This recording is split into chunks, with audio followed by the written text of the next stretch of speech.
Welcome to Resume Well. We're exposing the intersection of wellness, woo, and work.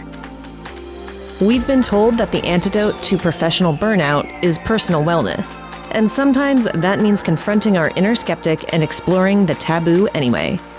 This season, we're all about putting our intuition to work at work. Hey guys, welcome to Resume Well for, I think, the fourth episode now of 2025. In this episode, I'm going to be taking us back to the beginning. I'm going to take us back to the beginning to that very first question that I had when I started Resume. So if you're new to the podcast, by the way, season 1 was just called Resume, and it was really broad and just generally about people who were happy in their career. So I interviewed a ton of people who were happy in their career and happy with their purpose, and basically just talked about how they found that job, how they found that career, and how they found their purpose. So if you are looking for something more along those lines, please go back. There are so many episodes in season 1.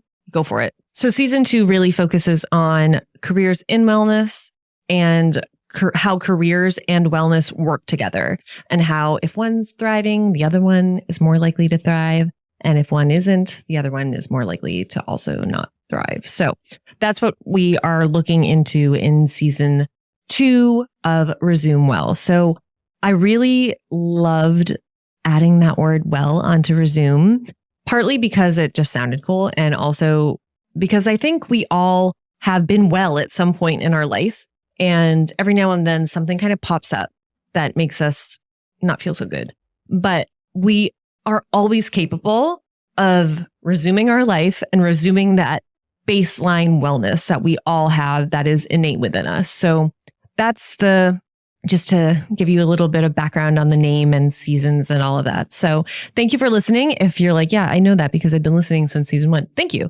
Let's get into it. So let's get into this episode, middle of January. We're kind of in that like slump part of January where the excitement of 2025 New Year is kind of waning, unfortunately, already. And it just kind of feels like you're back in your same old routine. Maybe you're really good and you're keeping up with if you made New Year's resolutions, maybe you're keeping up with them, and great. If you're doing that, go you. If you're not, don't worry about it. So I wanted to go back to the beginning, which is that question that we were all asked when we were kids. What do you want to be when you grow up? Oh my God, the anxiety. Like, I'm already feeling the anxiety. I was that kid who had like 8 or 10 things that they wanted to be at any given moment. So like actress, veterinarian, lawyer, news reporter, spy, chef. My parents couldn't keep up. And it was honestly just like the mood, based on the mood that I was in. Somewhere along the way, though, that question started to get really not fun, to say the least. And it started to actually just feel more and more stressful the more people asked it. And eventually, going into college, I remember really, really stressing about what I was going to major in, because I didn't feel like I was good at anything. Or not that I wasn't good at anything, but I didn't feel like I was exceptional at anything. And after making that decision and after making it to the end of college, it was grad school, and it was like, okay, well, what are you really interested in? And I didn't feel like I had a huge gnawing interest in anything profitable. Honestly, like at the time, I was like, everything that I'm interested in is not lucrative, and there's no reason to go to grad school for it, right? There's no reason to dole out more money, go into more debt, for something that I wasn't 100% invested in, or that I could see myself kind of losing interest in. So it was really disheartening, to be honest. And everybody else seemed like they knew exactly what they wanted to do. They seemed like, they were really good at something and they did it. I had a friend who was in fashion design school and she ended up going into fashion. I had a friend who was an engineer. She ended up following her brainiacness to the Navy, where she got cool security clearance and like knows things that we all want to know. And another friend who is and was an exceptional artist and ended up becoming a graphic designer. And all of that is great. And I was so happy for all of my friends, but I was so sad for myself because I didn't know what I wanted to do. And it seemed like time was running out, even though I was only 22.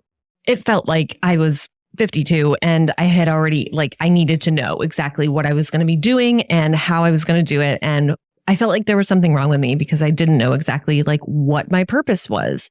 So kind of luckily, which looking back, I mean, it sounds weird to say, but I graduated during the recession. So 2009, there were not very many jobs. I ended up getting a job. And the reason I took that job wasn't because I was interested in it, but because I just got it. And that, I'm going to tell you, is not a good reason. That's not a good reason to take a job just because you get a job. And I think that is still pertinent today. I think it's still applicable today, where a lot of people will be like, well, the job market's really hard and I applied to all these jobs. I applied to 70 jobs and I got this one job and now, I took it and now I have to stay there for 5 years to not look like a job hopper on my resume. Not so. If you're really not into the job, there's no point in suffering in a job that you really, really don't like just because it's the only job you got.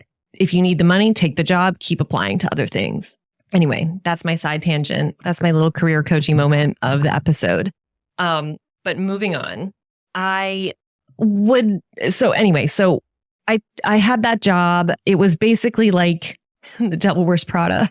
I know that's so cheesy, but I really, really did not like it. It was not what I was supposed to be doing. It had a lot of, it was basically like spreadsheets all day long, which I'm not good at. I'm still not good at it. I married somebody who's good at it, so I never have to do it. And I ended up leaving after about 4 months / got fired. In my mind, it was leaving, but I think, technically they fired me. And it was a big 4-month flop. I felt like a massive failure. And after that, I was even more lost. I was like, well, I know I didn't like that. I know that's something I didn't enjoy. I don't want to do that again. It was good because it did kind of check off that, shiny New York City office job off of my list. All right, well, I know that doesn't vibe, right? However, I would just lay awake at night, scrolling through job listings. I think I took every personality test. I took every career quiz. Anything that might have given me that aha magical moment.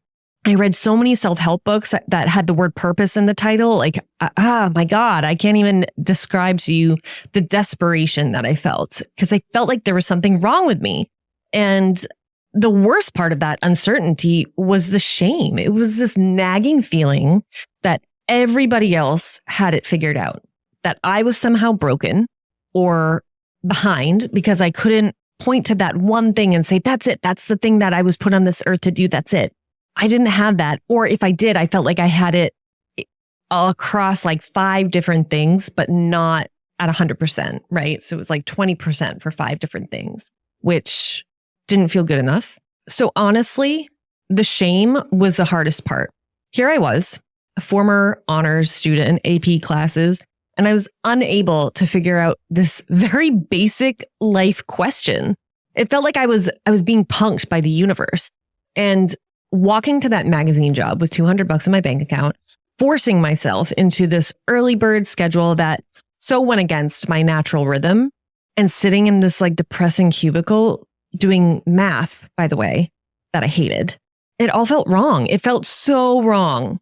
I got caught up in telling myself that everybody hates their first job out of college, and I was lucky to have a job because it was a recession. And I don't know how I convinced myself of that for as long as I did, but it just felt very wrong. And that failure of losing that job and feeling like even more of a failure, not only disliking the job while I was in it and not feeling grateful for it and feeling shame about not feeling grateful for it, but the actual failure of being fired, right? Because most people have been fired once in their life, right? It doesn't feel good. It makes you feel like a failure. But that failure, let me tell you, this sounds very cliche, but that was actually a gift. It taught me so many things, but 3 very crucial things. 1, yes, you pay your dues. Yes. However, make sure that you're paying dues towards the right future. Otherwise, what's the point? 2, always ask about specific job responsibilities in interviews. I mean, math-heavy spreadsheets for an English and political science major? No. And also, it was a sales assistant job. What? I had no idea that was a question that I should ask. And now as a former recruiter, it's kind of like, duh, but I was 22. I was fresh out of college. No one told me that. My dad was a recruiter. He didn't even tell me that, So there are just some things that you learn as you go. And one of those things that I'm now imparting onto you, please just do the research on the job. Ask dumb questions. Ask as many specific dumb questions, especially when you're just coming out of school. No one expects anything from you, right? Ask all the questions. The more you know about the job, the better, more informed decision you can make about whether or not you want to take it and whether or not they get to hire you. And 3, listen to those quiet whispers of what you actually want. Like when I caught myself wishing that I was walking to an acting rehearsal instead of the cubicle. So what did I do? I pivoted.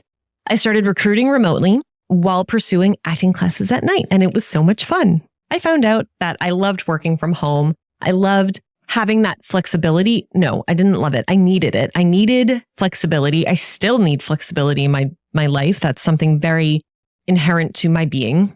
And I craved creative outlets. I feel like I'm dying if I don't have a creative outlet. Acting was amazing. I loved it. I loved being able to have that community, but I did not like auditioning. I just generally didn't like the business of acting. And I decided that, you know what? I didn't want to do that. I didn't want to quit recruiting to go do this thing that seemed very unstable and very subjective. That was something that I didn't like about acting, that you could be as talented as any, but it's so subjective. So that's okay. At that point in my life, acting made a lot of sense, and then it didn't, because as you grow, things change. So I pivoted.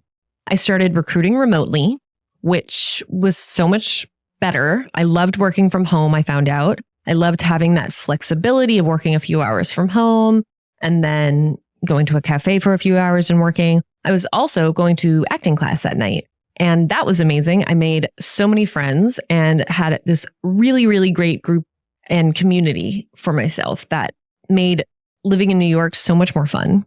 I also, I did a little bit of acting professionally, even though it was a bit hard to do when I was recruiting during the day, but I made it work because I was in my 20s and had boundless energy, and that was all I was thinking about.